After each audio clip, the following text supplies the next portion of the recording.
A very warm welcome back to Katowice for live coverage of ESL One Katowice 2018. Day number 2 is drawing to a close. One more series to come here on the main stream, and of course the second stream is up and running as well. No spoilers here, but Fnatic versus Kinguin is over on the other side. But you don't want to do that, you want to stay right here, because we've got a big game too. Two teams going head-to-head that we thought might not be in this position right now, particularly the first team.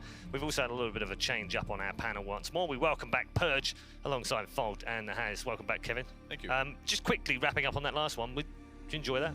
Yeah, it was a really good game. Fun for us to watch, wasn't it? Yeah, for sure. It was interesting hero picks. There was a lot of crazy teamfight moments, a lot of tense plays, a lot of game-changing plays, like the Troll Warlord creep that came out of nowhere. Fly sitting back perfectly to drop a Death Ward to just blow through Enigma as soon as he got BKB. There was a lot of incredible things that gave OG a good advantage. Yeah, it was good fun game. We're going to move on to Liquid versus OpTic, Alan. In many ways, I say we didn't expect them to meet here, and that's partly because many didn't have OpTicers coming through against Complexity after all the matches they played against them in North America, but also we didn't expect to see Liquid down here in the lower bracket this early. Yeah, this is a matchup that I think a lot of people are surprised by, but OpTic has a real chance. They're a team that I think a lot of people were optimistic. When they got together, it was kind of the panel team after TI. Yeah. But they haven't necessarily progressed in that region, recently taking a definitive backseat to both EG and Complexity, but this is a real chance for them to establish themselves on LAN. Okay, well, we're going to start with Team Liquid, and we've said they don't normally find themselves in these positions, but somehow even when they do, they seem okay with that. They don't seem that flustered. I mean, I always think back to OG when they were big major players, when they were big major teams. When they did drop down, you always worried a little bit about them because oh, right, where are they going to go next? TNC, oh no, that's a bit of a banana, and then they would fall. You don't feel the same about Liquid when they fall down? No, definitely not. I think they got severely rattled by Vici, but looking at this team, come on, we can talk about the last 6 months, we can talk about all this, top 7, they've won 7 of the last 10 that they've played at, top like 3 performances at every single one too. This is a team with stability, it's a team that they have the perseverance to be able to play through the lower bracket. And it's not that uncommon for them. I think TI 6 was the one where they got knocked down to like second round of loser bracket and they played all the way up until like 6th place or something, like a pretty good run. They knocked out like 3 teams, something like that. And it's virtually the same roster as then, so I think they're going to have no problem here. I'm sure they're a little shaken, but they probably just had to look, this is what we did wrong, this is what the mistakes we made, and we just won't do that again. I feel like they can do it. They're very methodical, aren't they, Alan? I was just going to say, I mean, the last time I remember, and maybe it was in some tournament in Seattle where they got knocked down to the lower bracket in a best-of-3 against a Chinese team in their first series, and it seemed to work out pretty well. Yeah, worked all right. Yeah, I think Liquid and you know, Blitz shared earlier that he ran into Kuro today, and Kuro said, "I'm going to win this tournament." Yeah, and I think we ran into them a little bit yesterday. Yep, ran a little bit yesterday too, and they were like, "We just got outplayed." Yeah, plain and simple. They're like, "We didn't show up today. Vici had everything prepared. We were not whatsoever. But if we faced them again, they were like, we're confident to take it versus them." That's just straightforward what they said. They were like, "It happened. It's done. We're not worried about this tournament. We still got this." That's a second Blitz story that I've heard from a different player saying, "I'm going to win this tournament." I'm sure there's a lot of them saying that. Well, probably. I mean, it's a major. That's everybody. If you're here, you better believe you're going to win. Absolutely. They have 12 consecutive top 4 finishes, Team Liquid as well. 12 in a row, top 4, and this would be 13 if they make it. Their opponents, however, are the panel team, or OpTic Gaming, as they prefer to be called right now. The panel team. The panel team, indeed. They also have a very famous couple of players in here that have won an international, of course, as well. So plenty of experience on the team. This man in the middle in particular should be good for the drafts. Can he outdraft Kuro? I mean, I think we saw in the Vici series that Kuro is not infallible as a drafter. He is, again, Reddit's been on me for saying it. I do put Kuro as the best drafter in the game right now. Puppey, obviously, very, very close, if not ahead in some people's books. But, you know, those 5th picks in the drafts against Vici, I thought Vici got the better of the tail end of those drafts. Liquid are not unbeatable. They're just really, really hard to beat. Where's the strength in OG? Because a lot of people will be looking at them right now thinking, oh, hold on. We've seen these guys on panels and stuff, but how have they got to this point playing at a major? For me, it is a lot of the drafts. They do seem to, like Peter, he's been legendary drafter for a long time. It's that one, and I think the addition of 33, I actually really like his support movement, and I think he opens up their pool a lot more. They've been, I don't know about at this tournament or in like the recent times, but they were picking a lot more Bounty Hunter. They were adapting more to the way of the current meta. I think I actually saw him play he played offlane a few times here, right? Once or twice he played like the Beastmaster instead of Zai, so he's very flexible, and I think he adds a whole new element to their game that they can just diversify their whole drafts. I think across the board though, they just have really good individual skill. I think their outputs of tournament wins is not as high as their skill shows. Like all of their players are very talented. They've been around the scene for a while, with the exception of 3-3 and CCNC. But I think they just, I'm not sure. Maybe it's strategy, maybe it's confidence, but I could see them having a good performance. It's still going to be really hard against Liquid. All right, we're going to head into the draft momentarily. Just going to throw this out there as well. I would really love to see OpTic Gaming do well and come through this one. Not because I have anything bad towards Liquid at all, but because it would set up an OG versus OG next match. Oh, God. That's the hardest thing. Have you ever cast how I was going to say, like, and I just want to hear Toby or OD Pixel cope with OG versus OG, because in my mind, that's got to be the hardest one to cast. Yeah, it comes up at least like twice a game that I cast. I'm like, OG, I shouldn't say that.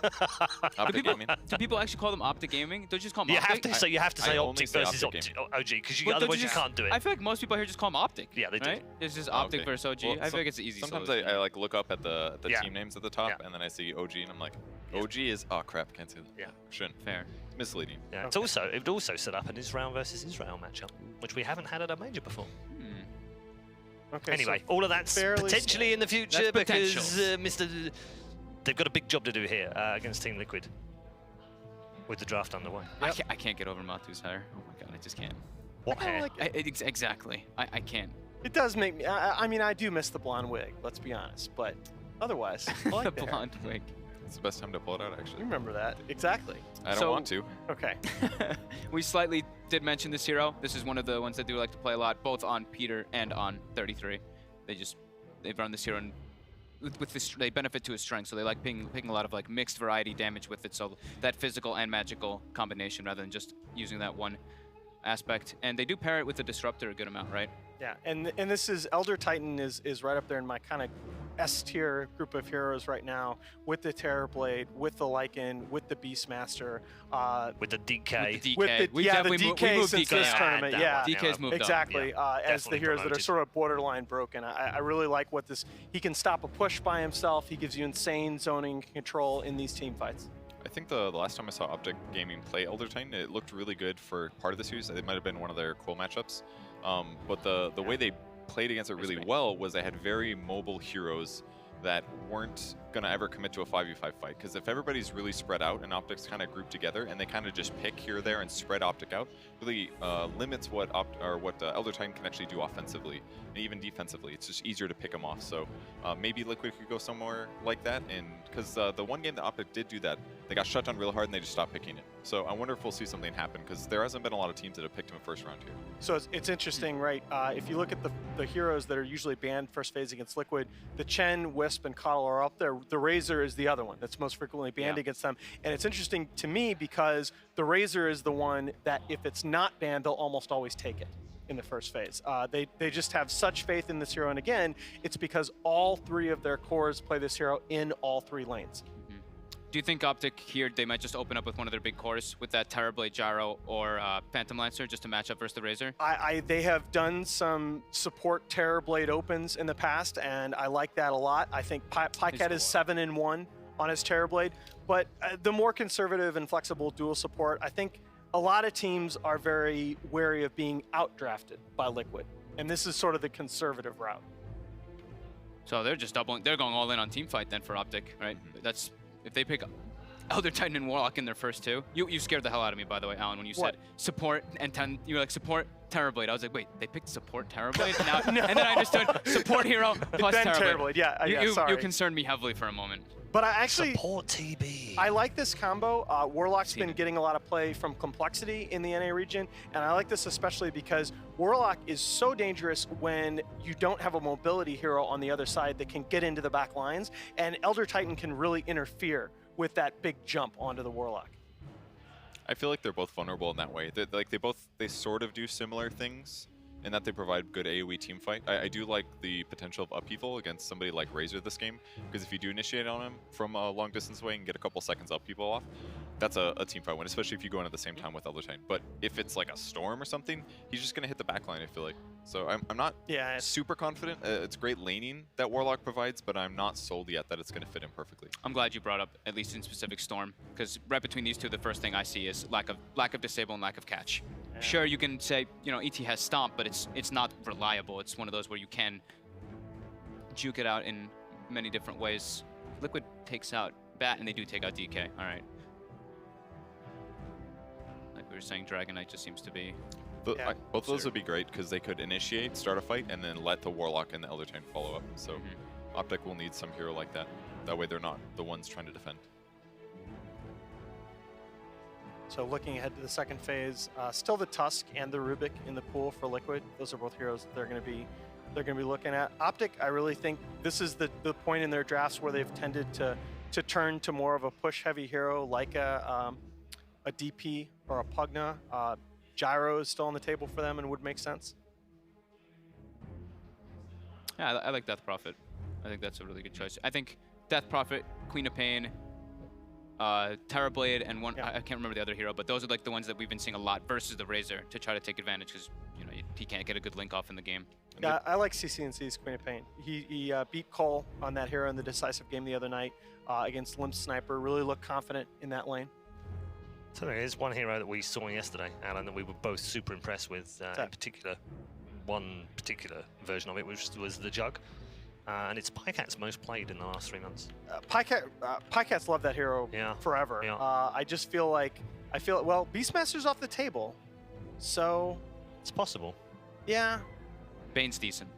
Yeah. Bane's still pretty damn decent. A little bit. Any BKB breaker taken early in the draft really discourages the Jug, and even Razor's not bad against Jug. And I mean, Razor Bane, you're already going to be put into a situation where if you progress into the game, there's going to be Enfeeble thrown on you, and if you get a link on you at the same time, your damage is gone. So this is the other thing that gives Warlock and Elder Titan problems that we didn't talk about. As an alternative to the mobility hero that's going to get back there himself, you have the long range initiation and the silence of the Earth Spirit. That's currently 14-3 since 707. When playing Earth Spirit for Team Liquid. It's GH, dude. Like it is. And it's good for both reasons. He can jump backline to disable, but he can also jump into the line and do some AoE disable to allow Razor time to get closer. Yep. So I think it's a perfect pick here. To be honest, too, is this is a hero that's going to be forcing movement around the whole map. And Warlock, you're not going to really TP counter gank. Elder Titan, he's similar. You have to be in the position already to predict the movement from the Earth Spirit. So you can actually make the OpTic supports make these moves around and make it very reactionary as this Earth Spirit pick. Unless they pick really strong dual lanes that are so stabilized that they'd also have to pick a strong safe lane or mid lane. But I definitely agree, like pre-level 3, those two heroes are really bad at rotating. So, but that also begs the question, what's their lane matchup that's going to be better than whatever Razor +1 is? So I already feel like, especially with Liquid having much better roamers now, that already OpTic is slightly on the back foot. Yeah. Because once they get to like team fight stage, if it's a straight 5v5, yeah, they're going to have the better heroes for sure. Okay. But if there's more mobility, it'll be hard. But so it's interesting too, because we had the long discussion about NP on the panel yesterday. I'm not going to bring that back up. No, I will say though, that this is actually, the NP can be the solution to what you're talking about. You have two supports that aren't necessarily great as dedicated roamers. You bring the next hero in the NP, and you always have the one hero advantage. And then Liquid come right back with the Terrorblade, exactly what we talked about yesterday, the issue with the Nature's Prophet. He can split push. He can't end the game like we saw from a Terrorblade in the previous game. He also, as a Nature's Prophet, you want to be able to get to one point where, especially if there's an Earth Spirit and stuff roaming around, you want to be able to get your phase boots and bully the enemy safe laner at least a little bit. Terrorblade, he's got like 11 armor, 14 armor super early on in the game. You can kill the trains at quite an easy level, and this is why I actually wanted OpTic to pick this Terrorblade earlier, because I had a feeling that Liquid was going to do this with this Razor as well, because now they can punish one lane with the Razor, and then Terrorblade, they're going to run with this Razor and make space while TP just farms. We saw this yesterday by Miracle. Yeah, I think this is going to be, this is sort of problematic for OpTic in the second phase here, because if you look at, Razor likes long fights. He wants these fights to be drawn out, and in Elder Titan and Warlock, you have a great team fight combo that you could potentially end team fights quickly, but Nature's Prophet doesn't really fit that bill. CK can, but a lot of his damage potential is negated against the 2 super high armor cores in the Terrorblade and the Razor. With the exception of when Elder Titan is nearby. Yes. That's true. So a lot as of long as you TB have is some potential. And Yeah. in terms of the Prophet thing that we talked about yesterday, one of the things we mentioned was Prophet has bad team fight. Well, they've got a Warlock and an Elder Titan that can offset some of that, so Yeah. it may end up working better. And CK has been played in NA a lot more than what I've seen in other It's true. regions, Yep. but I think he could potentially work. He certainly can work against Razor, Pop Ultimate, Reality Rift. That guy's going to die. It doesn't matter how tanky he is. He's going to get his armor reduced. His armor is actually not that high. It's decent, but not amazing. And It is one of the better and ones it takes for some Razor. time to ramp up.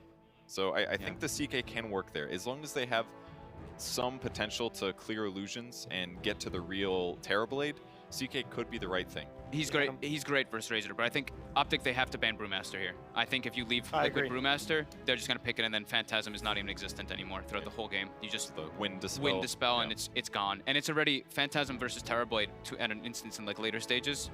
Pops Reflection, and the Phantasms kill themselves.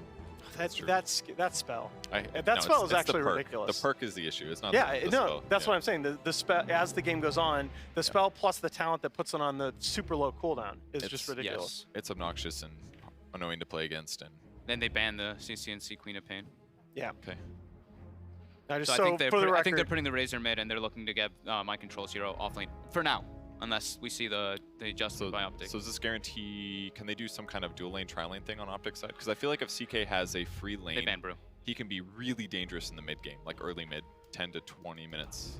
now the last time they've picked CK twice this year, and the last time was against EG in the onlines, which they lost. But the time before that, they picked it with a Medusa against LGD, and that was a Summit 8 match that they won.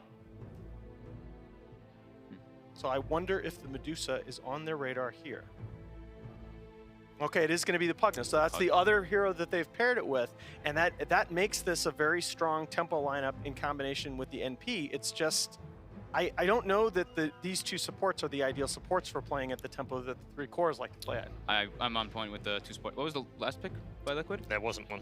We didn't see it. Yeah, there you go. There we go. Oh God! Hey, hello. Paul. There you go. That is like the best CK counter. Yeah, it is the It best. is. hero. It's the best one in the game.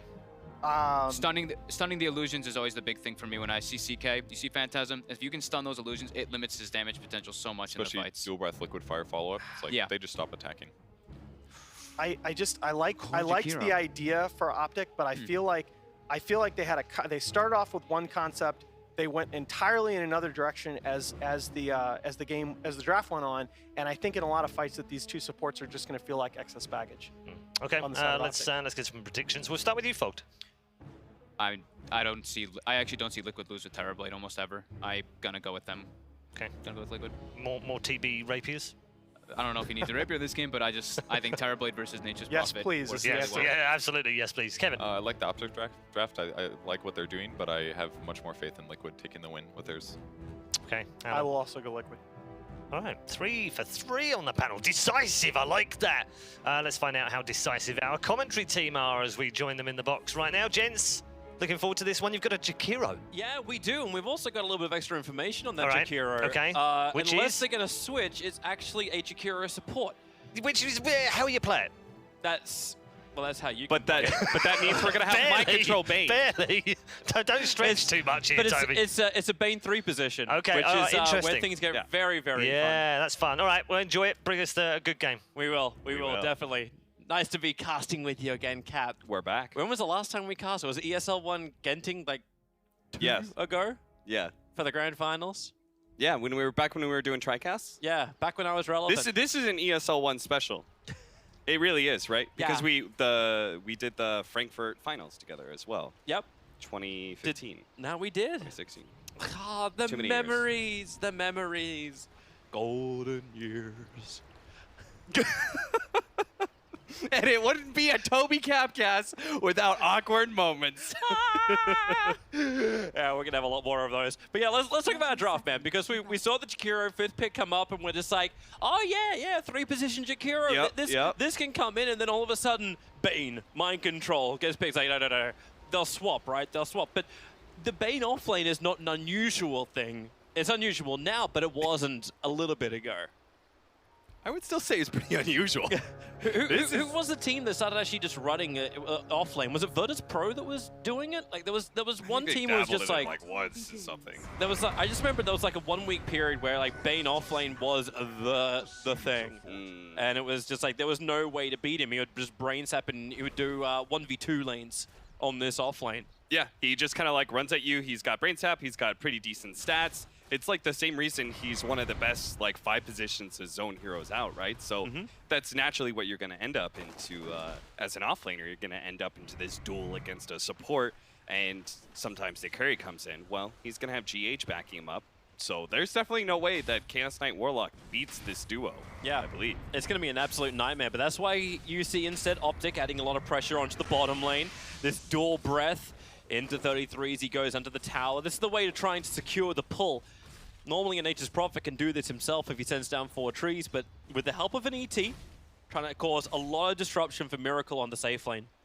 And then our last lineup, which we didn't even talk about at all, was the Pugna versus the Razor, which out of everything which is here is probably more standard than anything else. Yeah, you actually pinged out the Pugna pretty early. I thought it would have been a great pickup for OpTic. Rolling ball up, they're going after Pycat. Mind Control had a lot of damage in this. Pycat, however, very tanky with 640 HP and the Stout Shield, which is so damn useless these days. This is a second roll-in that they've done while we were watching bottom lane. They rolled in pretty early on Pycat. They realized too that PPD actually shadow worded a melee creep instead of Pycat during that engagement too, making it just a little bit closer than it probably had to have been.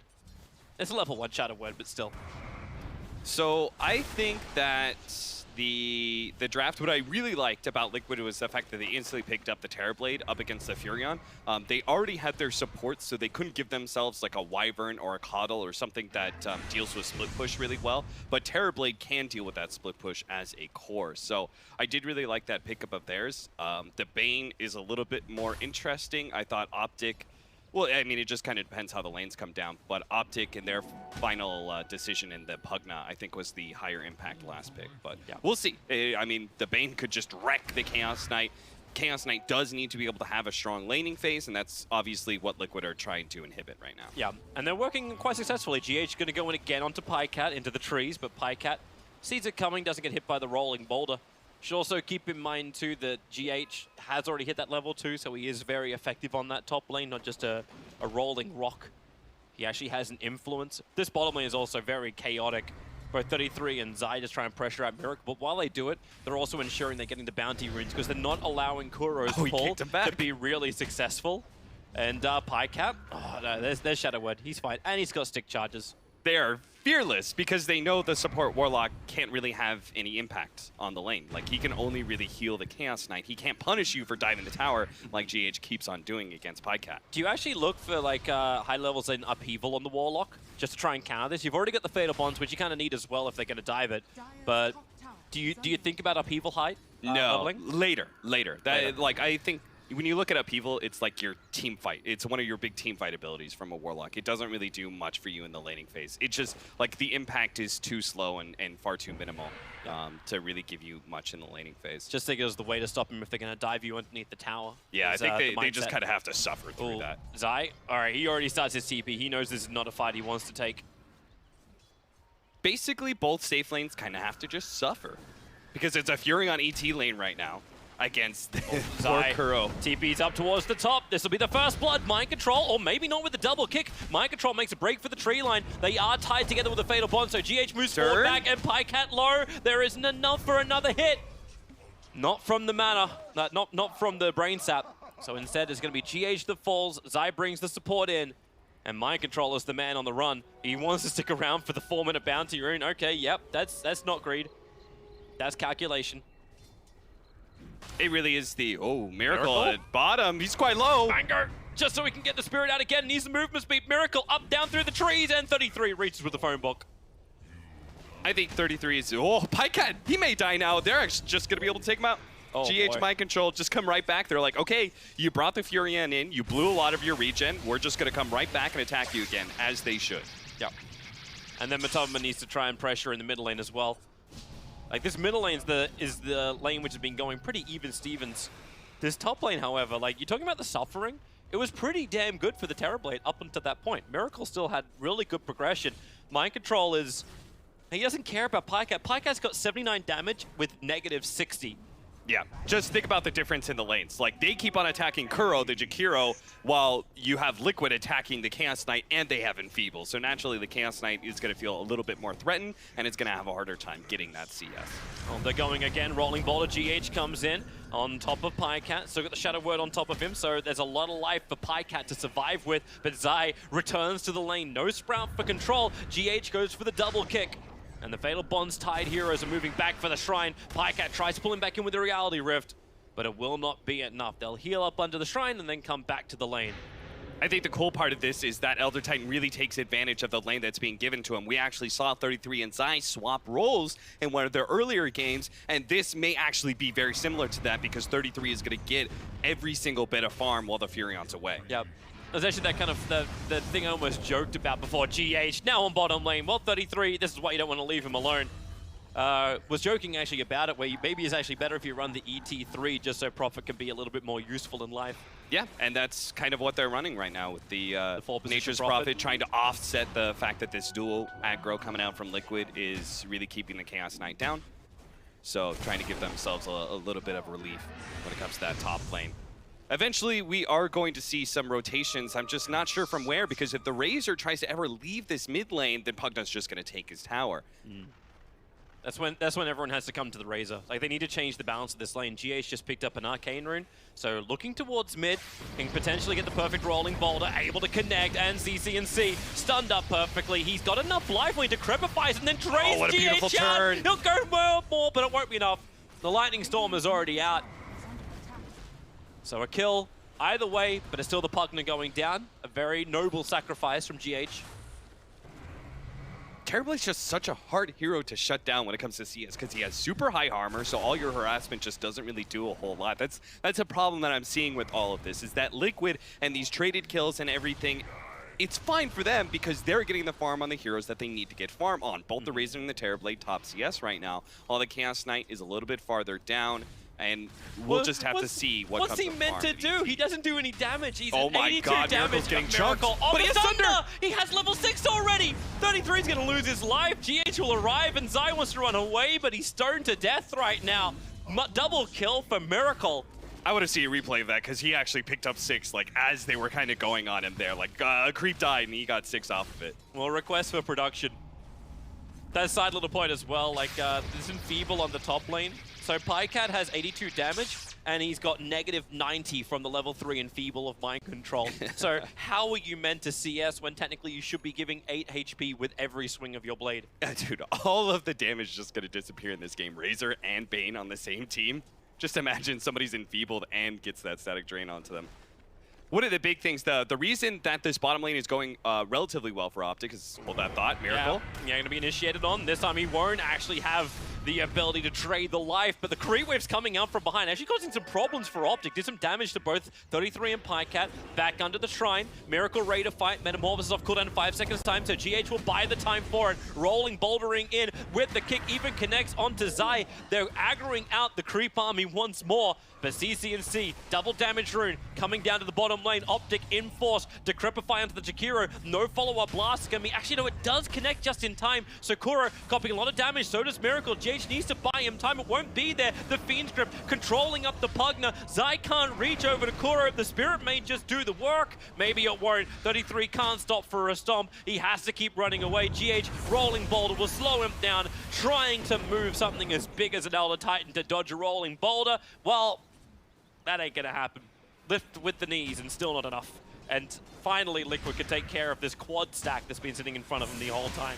Yes, they need to deal with this quad stack. I'll tell you a brief story, Toby, of a pub that I played against Crit. He played Wisp with an Elder Titan, and we lost the lane really hard because of this fact right here. They kept on stacking the hard camp, so the Elder Titan, who's buffed up by the Wisp, was also getting huge spirit stacks off of the hard camp.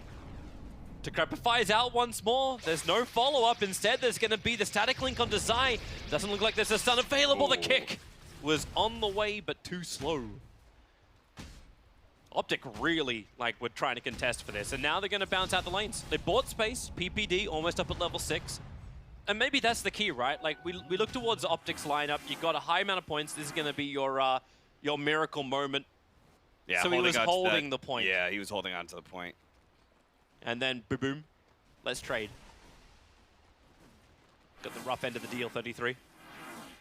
Liquid's definitely walking away with this laning phase with quite the win. They're already doing better when it comes to their safe lane trading because their carry was getting more CS, and I think he's a little bit more independent in that regard. But also, now they just won that hard camp stack, which was winning the lane for OpTic, but now just gave a lot of recovery to some of the Liquid cores as well. So my thought here for OpTic is, like, what's their biggest strength? Their ability to force down the lane. So you got 4 points up in Nether Blast, you've got Rock available.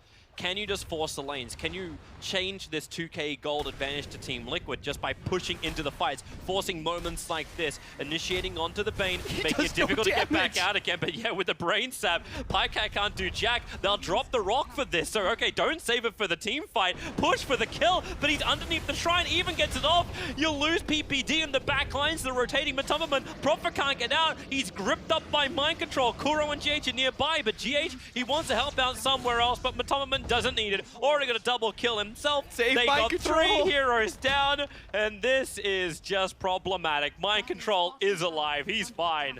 Dude, look at this. It's amazing. Oh, wow. It's actually Terrorblade trying to get a solo kill as well at 33. The Sunder replacing the live CCNC. It's a full trade. 33!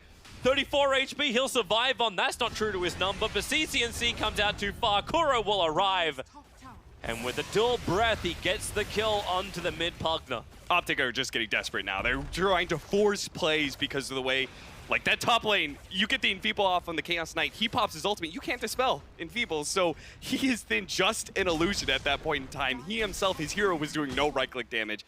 Then he gets it on the Furion as well, like 3 of their cores, if you want to throw in Elder Titan as sort of a half-core here, they're all right-clickers, you know? Kuro's in trouble. Slept up, Fatal Bonds up. They should have more than enough damage. 8 one charges, maybe not more than enough damage. He's holding it for now, and in fact continues to hold it. Yeah, whenever you're in that situation, if you feel like the damage over time is just not going to be able to, it's just going to beat out the Magic Wand stacks, you might as well keep the Magic Wand for later, right? Yeah, why not? How are you meant to kill this? How are you actually meant to kill all of Liquid when Mind Control finishes up his mech? Well, like, you have to get in his stash right now. You have to get strong initiations. That's one thing. You can't let this Enfeeble or the Static Drain come down on you. You mean like this? And all these right-click heroes. Like exactly like this? Exactly the opposite. OpTic needs to be the ones initiating, oh, unfortunately. no, I thought you were using Liquid as a great example of a strong initiation. Oh, well, that is true. That is true. Liquid are just running at him. Yep. And this Chaos Knight is getting no ground whatsoever. Yep. The initiation you have, like, I suppose this is the weakness of running like 33 there, as well as like your secondary support of the Warlock. When Rock's down, you got no initiation. When Warlock's dead, you got no initiation. And then it's all up to what? The ET to Stomp and Splitter?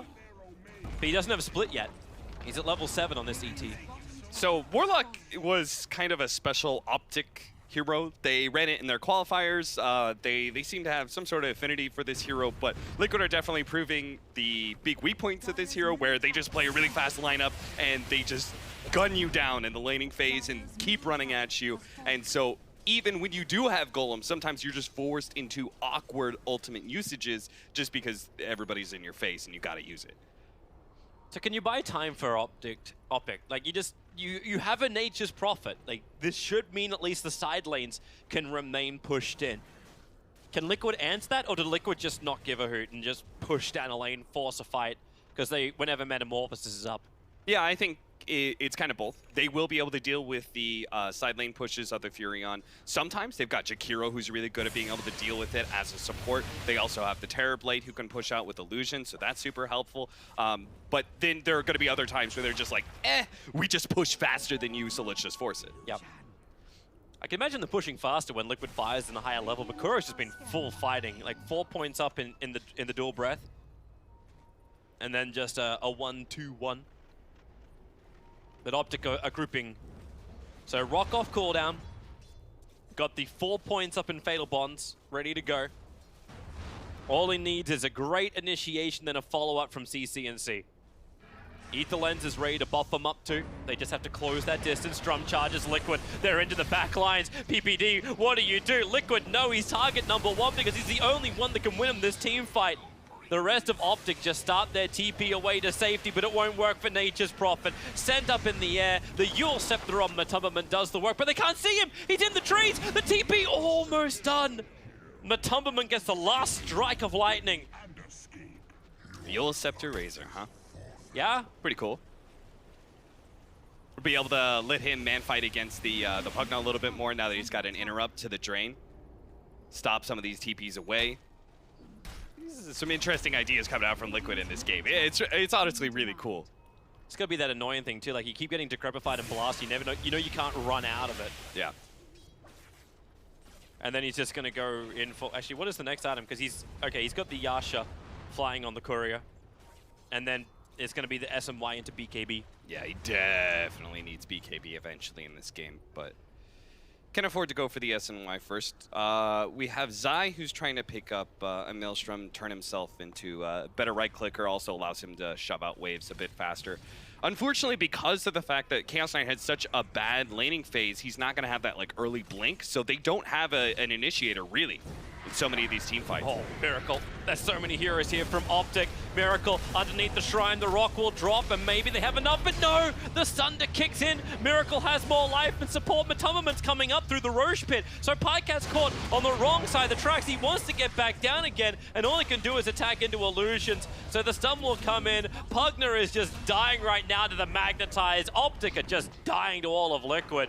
And the only thing Zai can hope to do is keep the split push going, but hello! Matumbaman's going to arrive. And Zai starts his TP out, the Yule Scepter. He was waiting that one as long as he could. And Matumbaman is now beyond godlike, 10-0-1 on the Razor.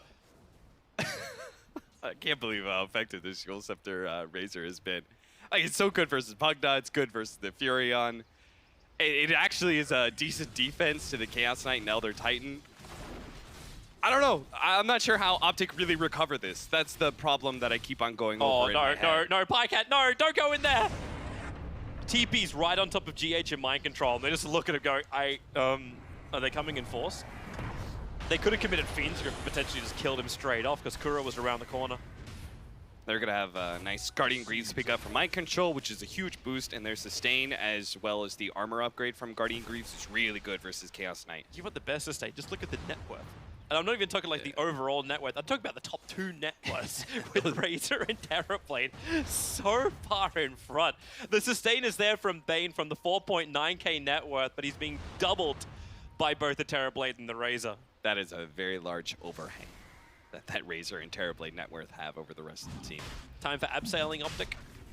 Yeah, let's look at Roshan. I mean, I don't know. Can they contest it? You don't have Rock.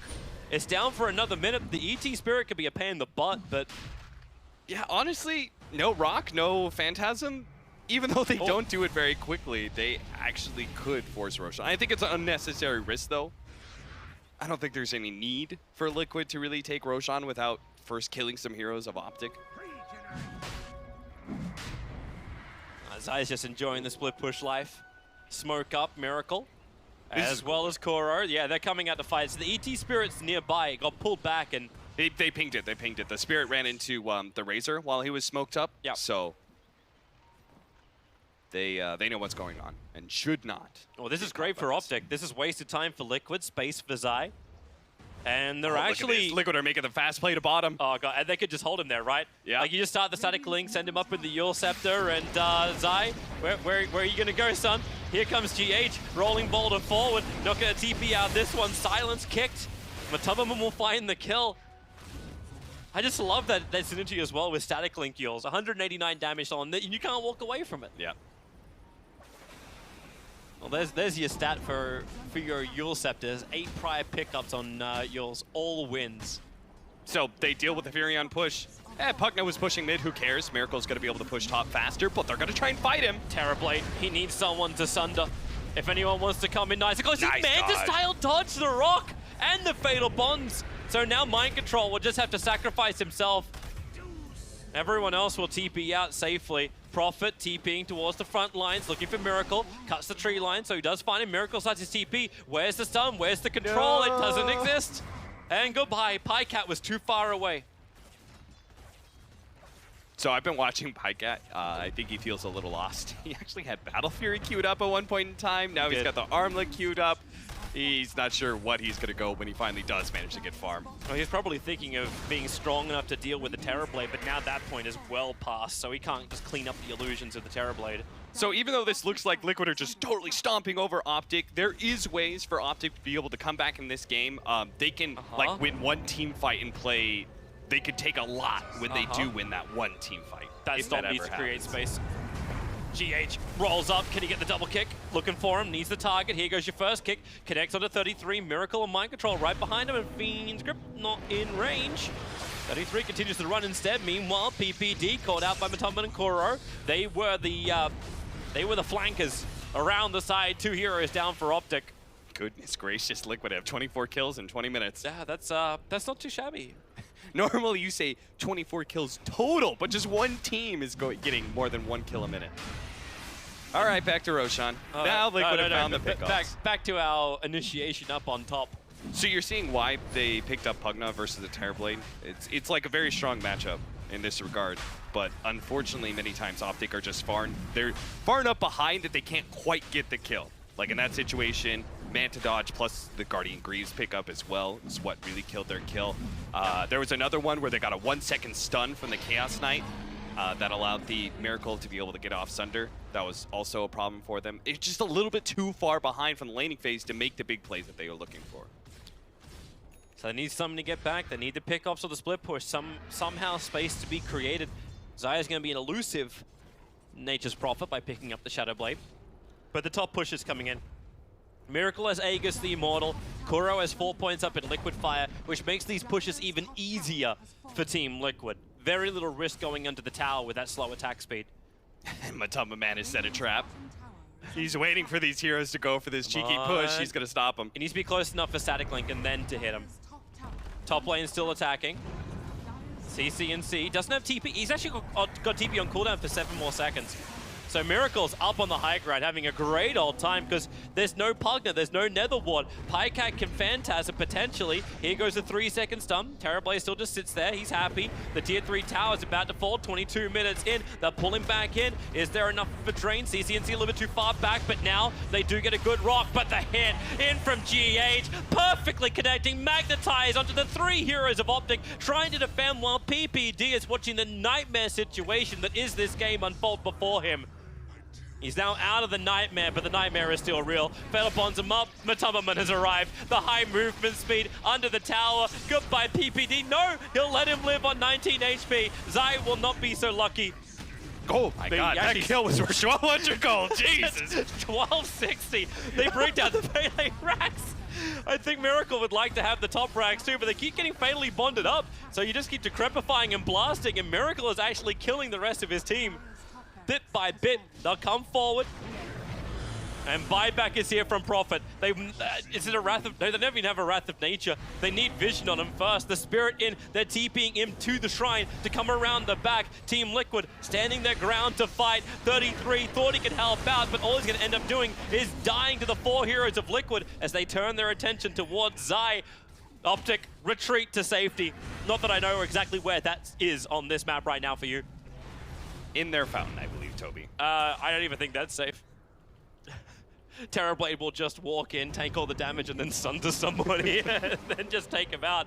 But the bottom lane's pushing. Damage to the tier 3 tower, everybody. That is true. But Tumbaman's whole entire trap that he was setting up there in the bottom lane, the only reason he didn't spring it on the Pugna, which we saw was the only hero there, is because no one was showing from OpTic up in that top lane. So he's watching top, and he's like, my team's taking a tier 3. Like, is this a trap for me? Yeah, like, if are they still down here? What's going on? Like, if they're not stopping that push, then I'm not going to try and you know, stop this tier 2 from going down. I'll gladly trade that. PyCat's coming for a kill. They're surrounding on all sides. You do have this Invis Rune ES that just caught a glimpse but he's so of fast, so many heroes. He's so fast. It's movement speed of 500. Okay, it's 550 now, but it's 509 without the haste rune. You know you're fast when like you pick up a haste rune and it's a minor upgrade. Oh, GH. 3 again. Silence, magnetize. PPD starts the tick. Ice Path is nice, catching 33 inside the lane. And Matumbaman tries to close the distance. Well, tries. Succeeds. Radiant Courier will be sniped by the Nature's Prophet in the back lines, but Pycat as well as 33, they're sniped. Hilariously enough, they're probably worth just as much as that courier kill right now. Yeah, there is no trying when it comes to closing distances for Matamba Man here. He is Speed Racer. Miracle has a bloody Skadi. Yeah. Like he's still, like we're talking about Matumberman being big. Like he's about to finish up a Shiva's guard when they bring down these two towers. Unfortunately, you won't have a courier to go back and do the shopping for him, but Miracle just swaggering into the tier 3 tower with this Skadi. I was like, CCNC, please hit me. I dare you.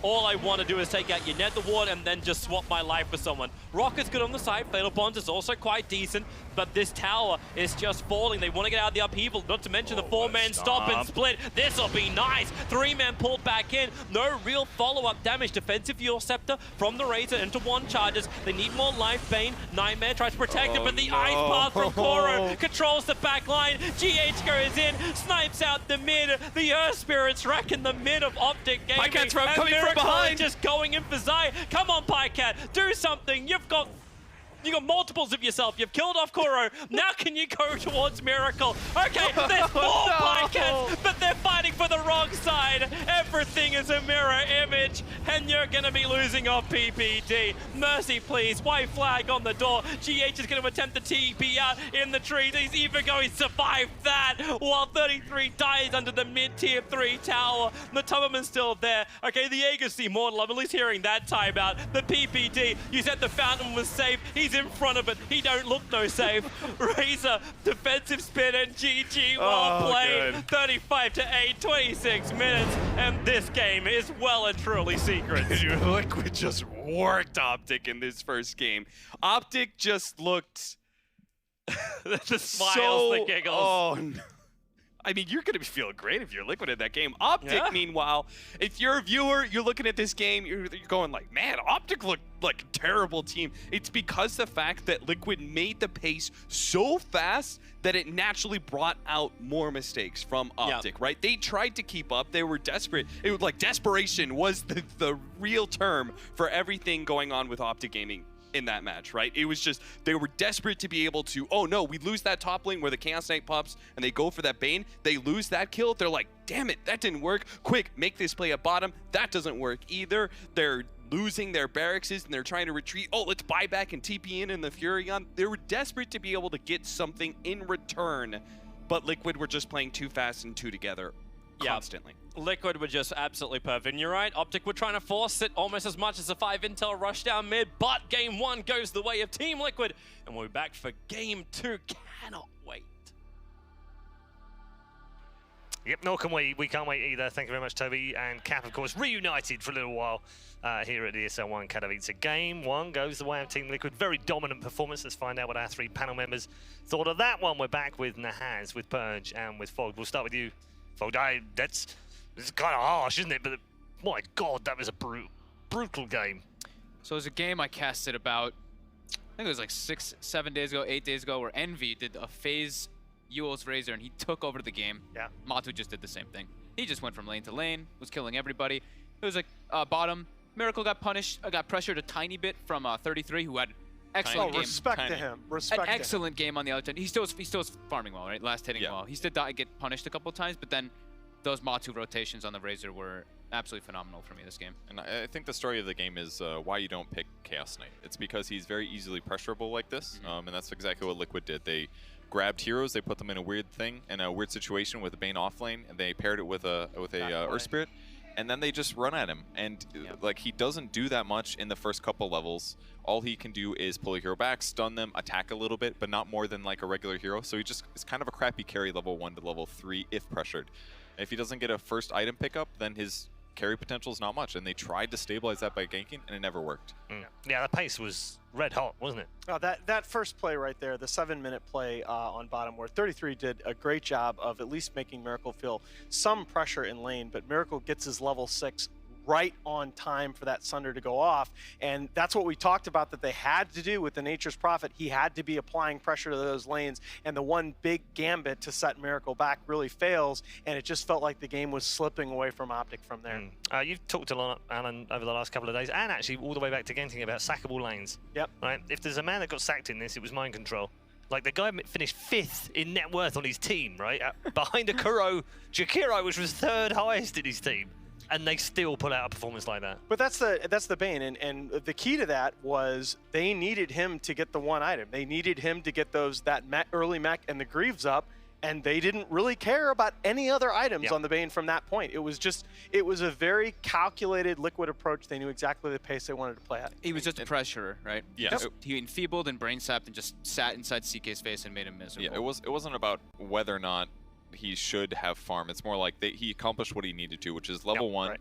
Like, as a support, Bane, the way that he matches up tempo-wise with a CK carry is not very good. But if you put him in offlane and he just limits CK's advancement and becomes really hard to kill because he just brain saps whenever he's in trouble and stays alive and pressures the lane, CK's farm is less, and then it doesn't matter if he has no items mid-game. It's not like he's ever going to farm because he has no AoE skills. He just needed to accomplish his laning goal, which he definitely did, and then be kind of annoying in the mid-game with the good team fight that he provides. So completely accomplished his goal, nothing weird about his farm level. Yeah, but also very unselfish as well. Just has to play around for the team, has one specific job, delivers that, and that takes a bit of control, doesn't it? Because not every player wants to do that in their team. That's always that guy, though. Like, he is very tactical. He always gets a ton of farm. He always does what his team needs. It's just they usually put him on a hero that can and does naturally get that. Yeah. I mean, I don't know what you're all talking about. It was all the Jakiro. He did his job. He definitely did. Fine. What a macro pyre. He was trying to secure his TBs farmed. Sure, I still want to give shoutouts to 33 though in that game. Yeah, the stacking of that was hard awesome. camp and just the abuse of the spirit. He went the 0-2-1 build and rushed those phase boots just so he could get inside Miracle's face. He did punish him a couple times, but like twice solo or something and, like and that. It was something we didn't talk a lot about in the draft, but that has been the NA meta where it's basically all about the aggro duel lane, and whoever executes better in that aggro duel generally wins, especially if it's the dire side going down under the Radiant side of the map. But again, it's just a few misfortunes and a lineup that when you draft Nature's Prophet, Pugna, you're expecting to be the one on the front foot. You're expecting to be the one playing on the enemy side of the map. And the early game by Liquid, that wasn't going to happen. All right, good stuff. We're going to take a break now as we head in towards Game 2. That's coming up next. Liquid, well, they're just one away from making it through to the lower bracket final and a shot at making the quarters. But OG, they might have something to say about it. It's coming next. Well, there's your stat for your Yule Scepters. 8 prior pickups on Yule's, all wins. So they deal with the Furion push. Pugna was pushing mid, who cares? Miracle's going to be able to push top faster, but they're going to try and fight him. Terrorblade, he needs someone to sunder.